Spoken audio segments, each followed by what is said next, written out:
The council chamber hung in the black void like a jewel made of light and steel. 10,000 years of imperial power had built this place. The walls showed the history of the empire in holographic images.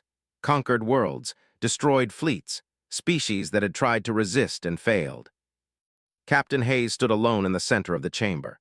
He was a human, and humans were nothing in this galaxy. His species had only left their home world 30 years ago. They had no ancient technology. They had no mighty fleets. They had no weapons that could match even the smallest destroyer, but stood tall anyway, his shoulders back, his voice steady.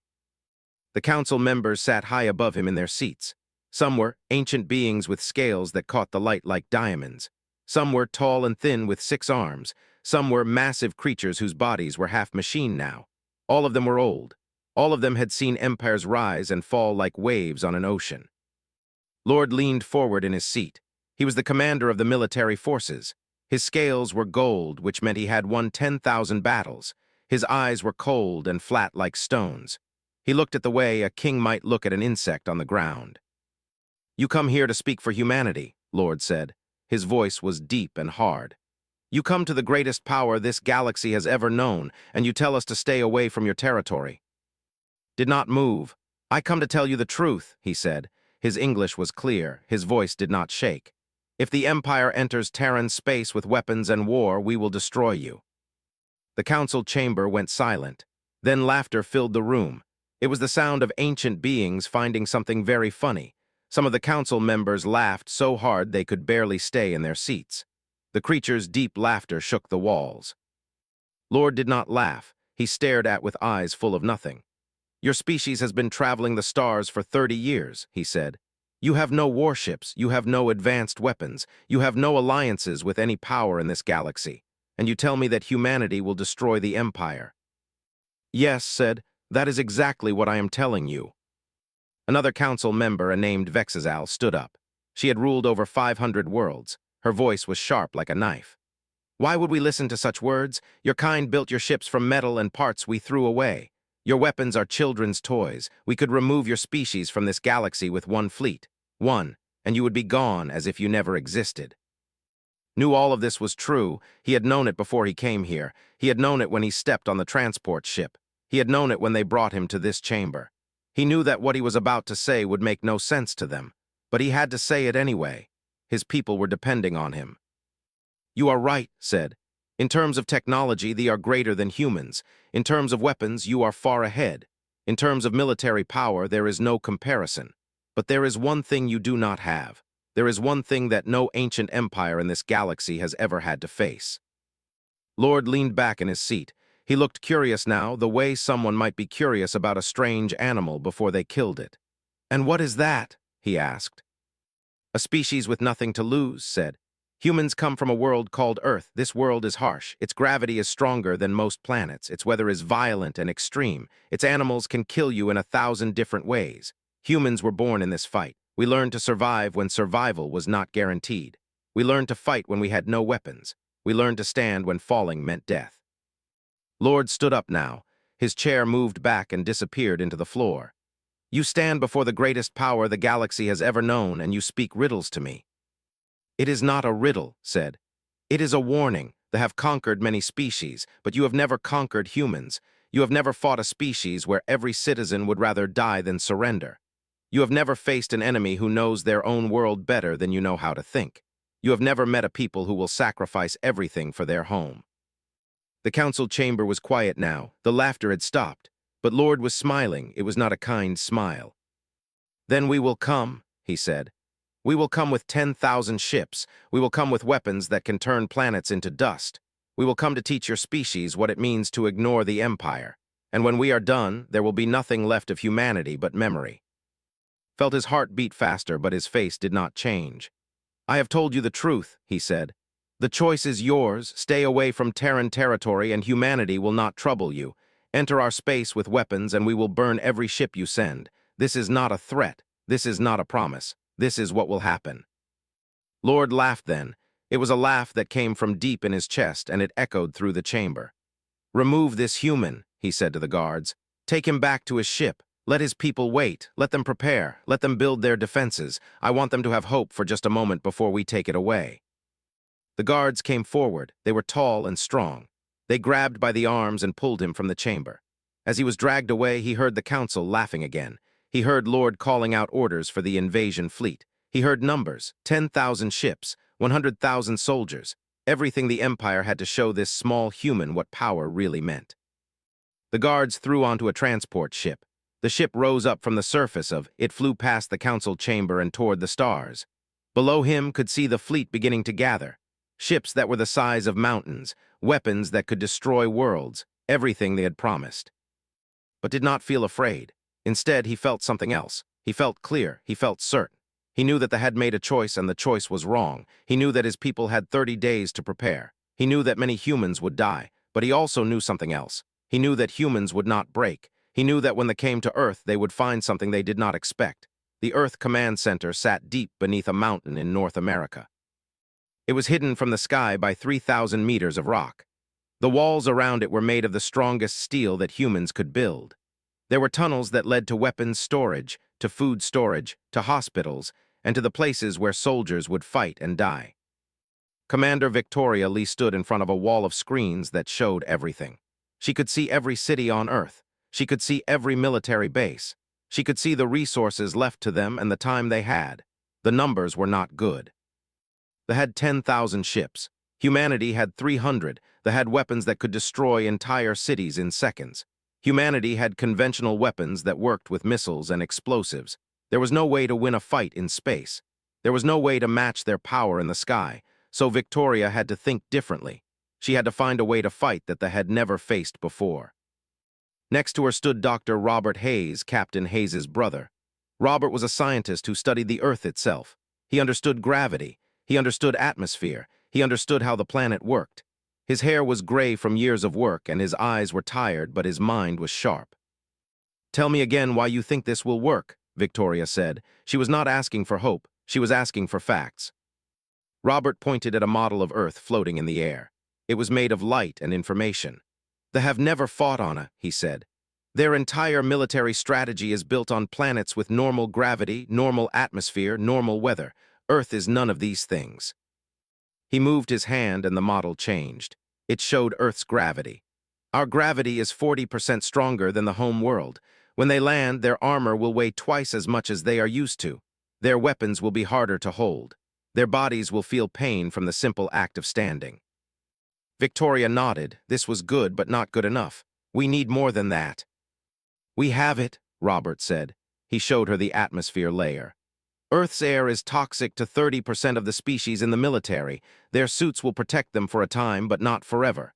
And the longer they are here, the more their suits will break down."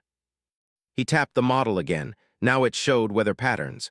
Storms covered large parts of the planet, winds that could knock down buildings, rain that was acidic in some regions, lightning that struck like weapons from the sky.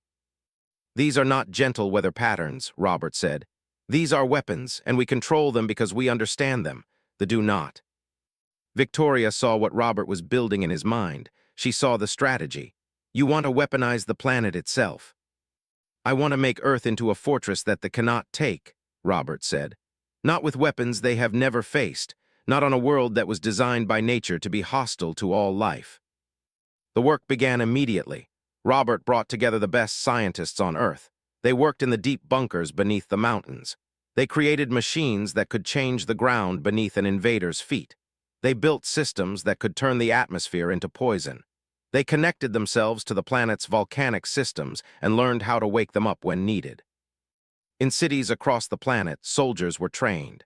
Young men and women like Sergeant Williams learned to fight in ways that they had never faced, not in open ground where the aliens had the advantage, but in buildings, in tunnels, in places where numbers did not matter and knowledge of the terrain was everything. A young soldier named trained in the mountains. She was small and fast, and she knew every valley and every cave in the region she was given. The training was brutal. She ran up mountains carrying heavy packs.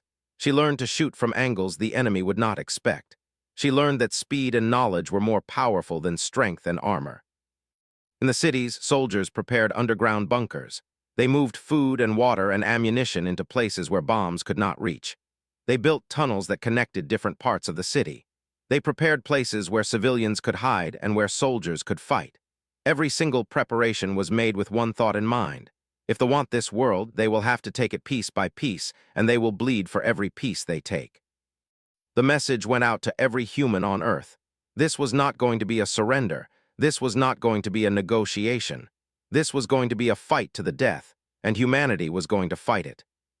Some people were afraid, some wanted to leave Earth and hide somewhere else. But most people stood firm. They understood what was coming. They understood that they were going to lose many of their friends and family.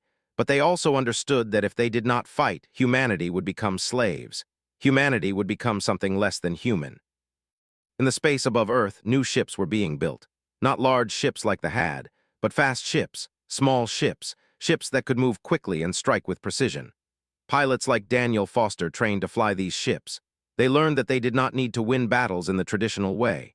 They learned that one human pilot willing to sacrifice everything could do damage that would hurt the enemy far more than they could hurt back. 30 days passed, then 20, then 10, the countdown reached 0. Dr. Robert Hayes stood in the command center and looked at the displays showing the fleet approaching. There were 10,000 ships. There were 100,000 soldiers. There was enough firepower to turn Earth into dust if they wanted to. But Robert was not afraid. He had done everything he could. Earth was ready. The planet had been turned into a weapon. The people had been prepared. The soldiers were standing. The pilots were waiting. Commander Victoria Lee looked at Robert and spoke into her communication system. Her voice was calm and steady. All forces stand ready. Earth is a fortress now. Let them come. Let them learn what it means to invade. A fleet emerged from faster-than-light travel in formation. 10,000 ships moved together like a single organism. They filled the space above Earth like a storm of metal and weapons. The lead ships carried Lord and his command staff. Everything was organized. Everything was prepared. On his flagship, Lord stood on the observation deck and looked at Earth below. The planet was blue and white and green. It looked small compared to the fleets. It looked fragile. It looked like something that could be broken with a single strike. "Begin the descent," Lord ordered. His voice was calm. He had done this 1,000 times before. He had conquered 1,000 worlds. This was just one more world added to the list of conquered territories. The landing craft launched from the ships. 500 of them dropped toward Earth's atmosphere. They were designed to withstand any impact. They were built to survive anything the planet could throw at them, or so they had believed. The gravitational anchors activated. Dr. Robert Hayes had positioned them in orbit, invisible to sensors because humans had learned to hide things from advanced technology. The anchors were simple in design, but powerful in effect. They pulled at the gravity around each landing craft and held them in place. The first wave of landing craft could not move. They hung in the sky like fish caught on hooks. Then the anchors pulled harder. The ships began to descend faster and faster, but not toward Earth. They were pulled toward the anchors themselves. 100 craft crashed into the gravitational field and exploded. Then 200. Then 300. In 5 minutes, half of the landing craft were destroyed before they even reached Earth's atmosphere. The commanders were confused. They did not understand what was happening. The sensors showed no enemy weapons. There were no missiles. There were no weapons of any kind. But their craft were falling from the sky anyway. Lord's face went hard. "All units emergency protocol," he ordered. "Send all remaining forces now." 200 landing craft pushed through the chaos and entered Earth's atmosphere. The planet was alive with defenses that they had never seen before. The air itself seemed to fight them. Electromagnetic storms erupted in the upper atmosphere. The remaining craft could not pass through. They burned and fell like meteors toward the ground. 50 craft made it to the surface. The soldiers they carried stepped out onto Earth for the first time. They were strong. Their armor was thick. Their weapons were powerful. They looked at the landscape before them and saw nothing but opportunity. Then the ground beneath them shook. Dr. Robert Hayes activated the volcanic systems, not with huge explosions, but with controlled movements. The Earth moved, fissures opened. The alien soldiers fell into cracks in the ground. Some were crushed. Some were swallowed by the planet itself. In a canyon in the American West, Sergeant Williams stood with 50 human soldiers. Before them, 3,000 warriors were advancing. The aliens were twice the height of humans. They were stronger. Their weapons could pierce armor from a kilometer away. But knew something that the aliens did not. He knew every stone in this canyon. He knew every path. He knew every place where a human could hide and where an alien would be trapped by his own armor and strength. "Hold fire until they reach the narrowest part," commanded. His voice was steady. He had trained for this moment his entire life. The warriors moved forward in formation. Their armor clanged against the rocks. They were confident. They were trained. They had never faced an enemy that could hurt them. The canyon narrowed. The rocks on both sides rose up like walls. The aliens could not see beyond the immediate area in front of them. Now said, humans appeared on the rocks above. They fired down at the aliens. The gravity of Earth made every shot powerful. The bullets struck armor that was designed for space combat, not for the harsh gravity of a.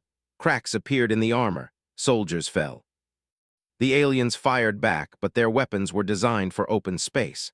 The rocks gave humans cover that the aliens could not pierce with their weapons. For every human that fell, 10 soldiers died. The battle lasted 6 hours. Squad held the canyon while behind them, human civilians escaped. By the end, only 10 humans were still alive, but in front of them lay 2,000 dead soldiers. This scene repeated across Earth. In cities and forests and deserts, humans fought. They were outnumbered. But they had something they did not have. They had knowledge of their own world. They had the will to fight for their home. They had nothing to lose. In a city in Asia, a squad of soldiers led by fought in the buildings. They used explosives to collapse structures on top of the aliens. They used the planet's own resources as weapons. Fumes from below the surface, water from the atmosphere, every tool that Earth provided became a weapon in their hands. The soldiers were not used to this kind of fighting. They were used to space battles where distance and power were everything. They were used to fighting from orbit where their technology gave them total advantage. But here on Earth, in close quarters with a world that was fighting against them, their advantages disappeared. The communication lines filled with desperate messages from commanders. They were losing soldiers at a rate they could not replace. They were losing battles they should have won easily. They were losing the confidence that had driven them for 10,000 years. Lord sat in his command center and watched the reports come in. 100,000 soldiers were becoming 50,000. 50,000 was becoming 20,000. They were not retreating. They were being destroyed. "Pull back all ground forces," Lord ordered.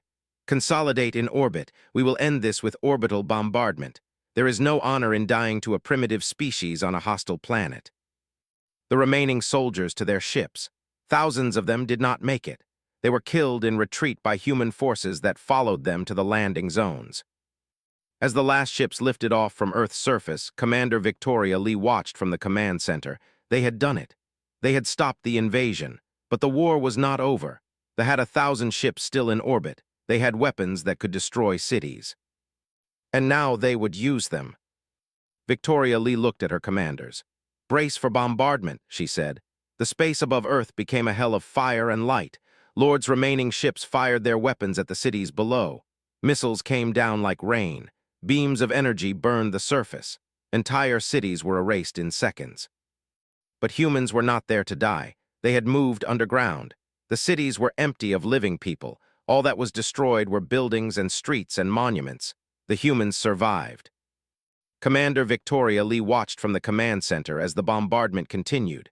Thousands of civilians huddled in bunkers beneath the ground. They were safe for now.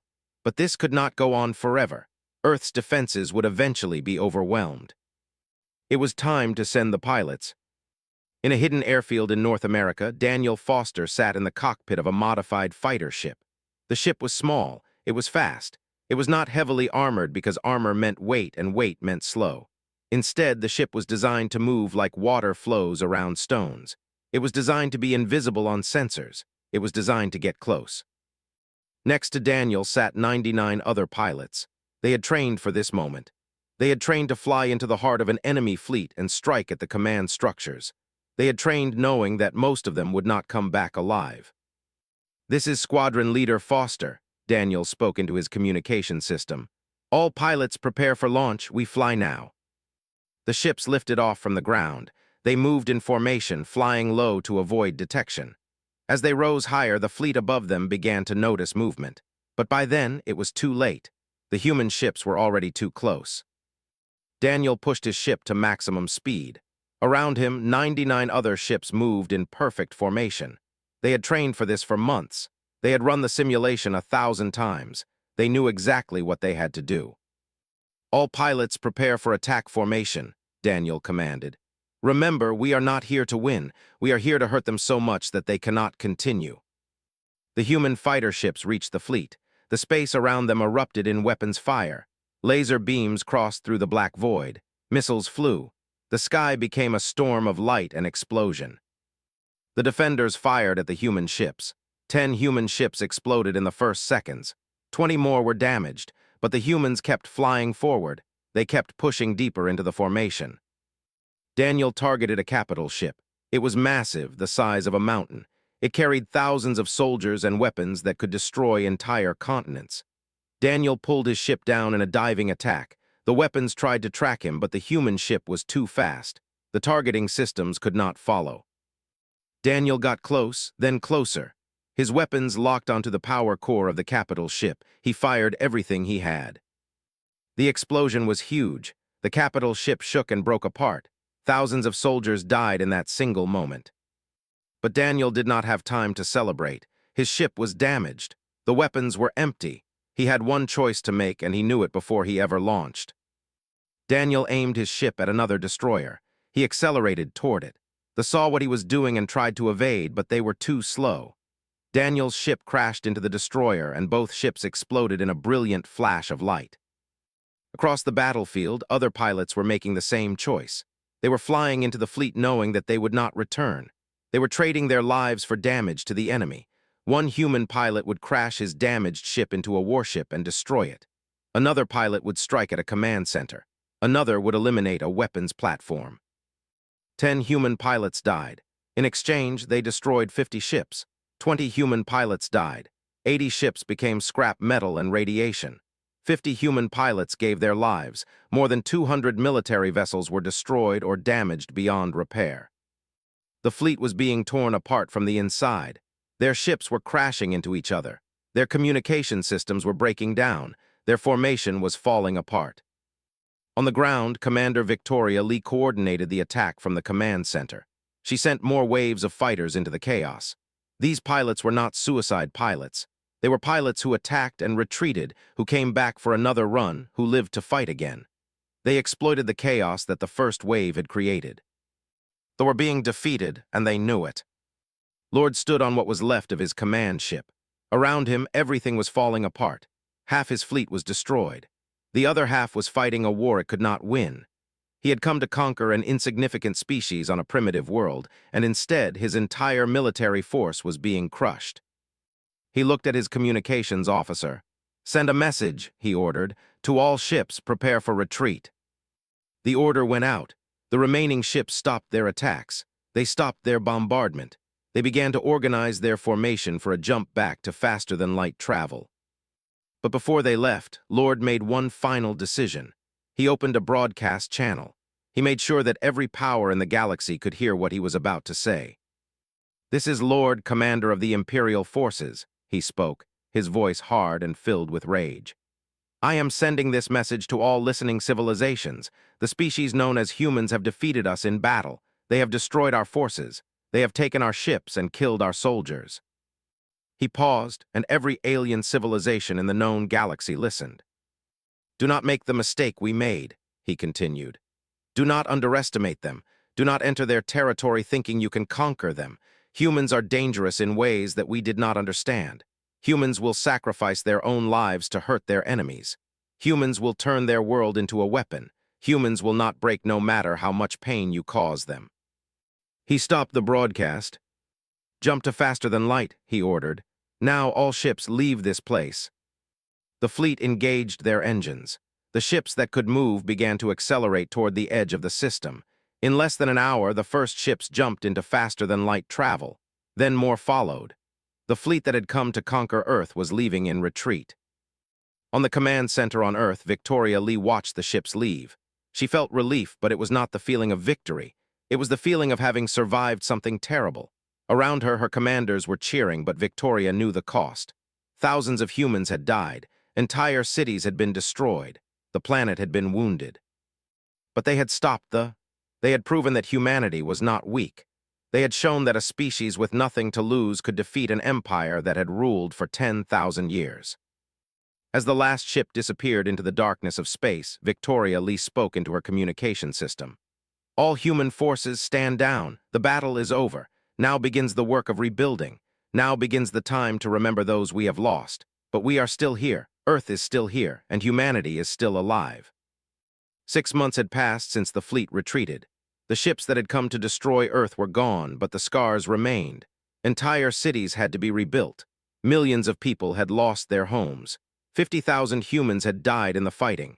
More had died in the bombardment and the chaos that followed. But humanity had survived, and more than survived. As the news spread across the galaxy, everything changed. They themselves confirmed what Lord had said. He had told every power in the galaxy that humans were dangerous. He had told them that entering Terran territory meant war. He had told them that humans would fight until they could not fight anymore. And then humans would find new ways to fight. Now every species in the galaxy heard this message not as a warning from a defeated general, but as the truth spoken by experience. They sent an official communication to Earth. They wanted to establish trade agreements. They wanted technology exchange. They wanted peace with humanity. They sent ambassadors. The smaller species sent representatives. Everyone wanted to know about this species that had defeated the... Captain Hayes stood in the United Earth Government building. The building was new, rebuilt after the bombardment. Around him sat representatives from every nation on Earth. Above him on screens were images of aliens from 100 different species. They wanted to talk. They wanted to negotiate. They wanted to know humanity.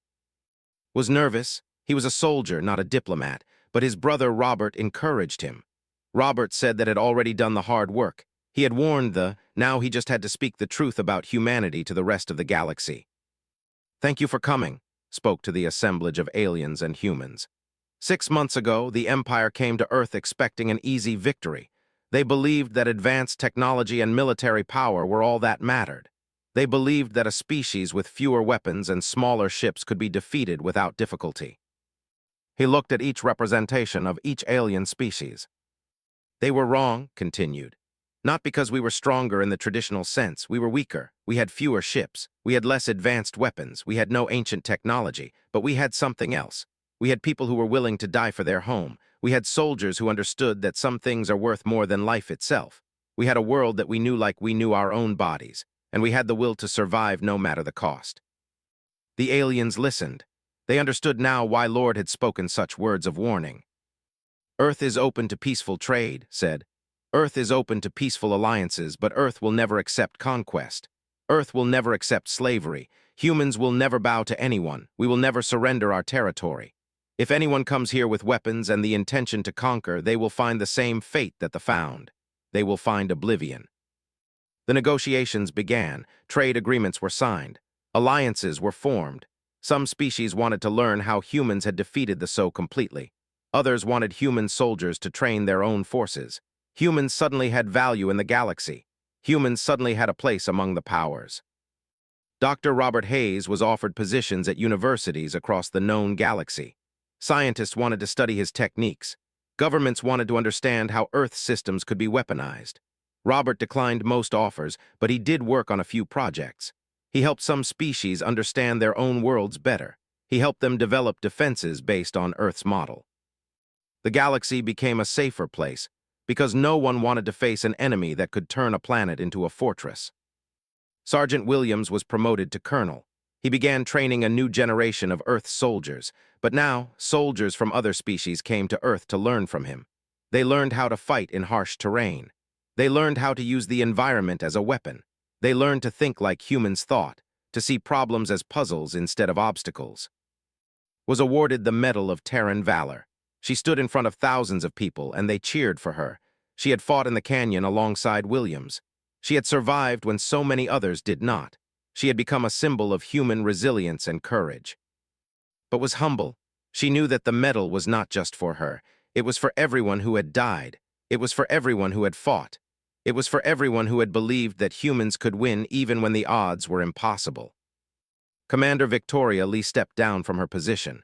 She had led Earth's defense forces during the invasion. Now she retired to a quiet life. She wrote a book about the war. It became the most read book in the galaxy. Everyone wanted to understand how such a small species had defeated such a large empire. Everyone wanted to know the secrets of human victory. The book did not contain secrets. It contained truth. Humans had won because they had refused to lose.